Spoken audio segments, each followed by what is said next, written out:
Hello again. Previously on my videos, we were discussing morale.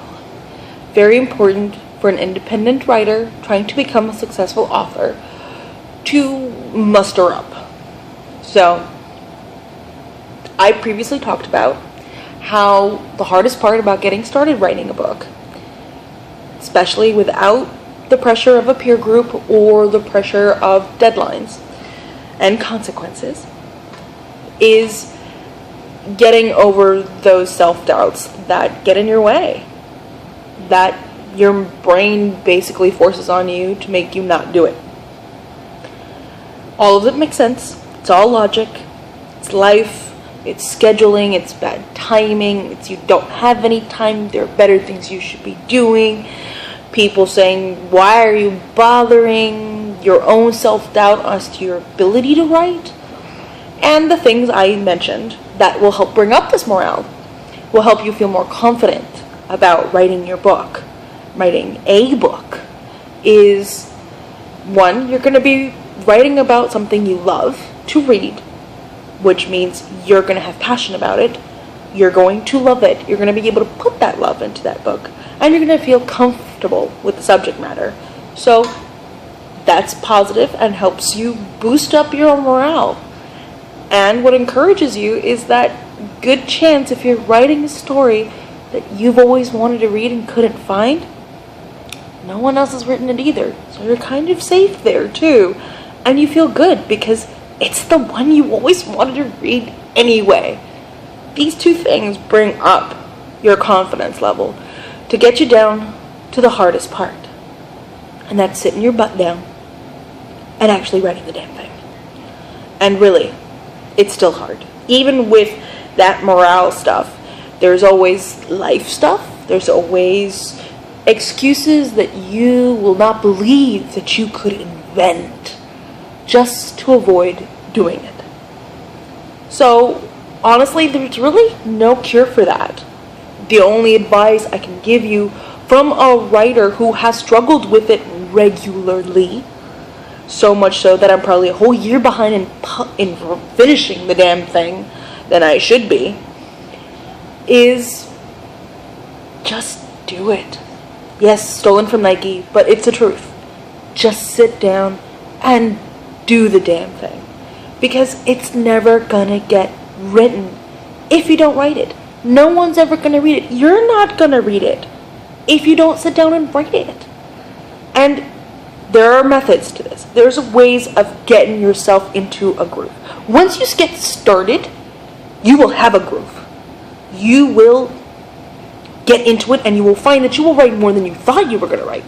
The thing is, giving yourself a schedule, a minimum, something to make it work regularly, to push yourself. Some people work at 7 o'clock in the morning and get up at 4 a.m. to write 3 hours before they even go to work. I can't do that. No way. Some people write 5 pages a day. Some people write 5 paragraphs. Some people write 1,000 words. Some people write 5 days a week. Some people write every other day. Some people write only on the weekends. Whatever works best for you, do that. And reward yourself. Help yourself out. Because one thing that's definitely going to happen is that you're going to write more than you think you're going to write once you get going. So you give yourself something doable.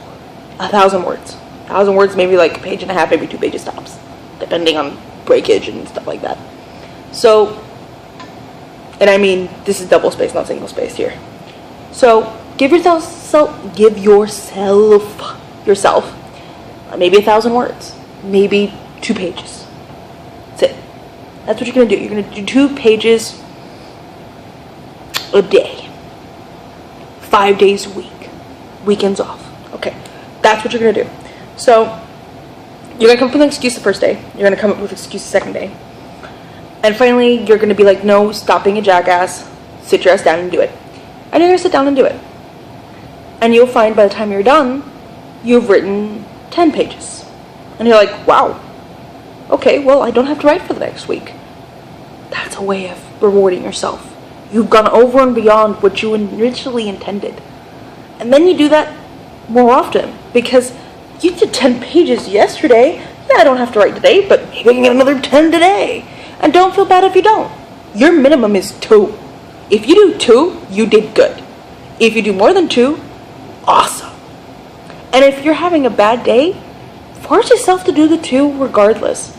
Yeah, it's going to be hard and you know it's going to suck, but you can go back and edit. Don't go back and edit right away, but you can go back and edit and just sit down and write those 2 pages. Force yourself. And once it's done, you're like going, oh God, I'm done. That's it. I'm good for the day.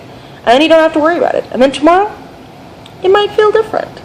But regardless, give yourself something that works for you, that fits into what you can do on a daily basis.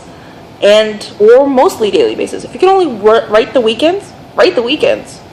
If you want to see if you can make up for week time, and you want to write 4 hours each day on a weekend, knock yourself out. I don't know how you do it. Whatever works for you. Everyone does it differently. Everyone has a different way of doing it. But regardless of which way you do it, the most important thing is remind yourself that it needs to be written, because otherwise you're never going to read it, and that you know what you're doing. You know the subject. You've read enough about it. You've seen what writers who have been published have written and how they write it. You know what you're doing. Be confident about it. Sit down and do it. And you'll be fine.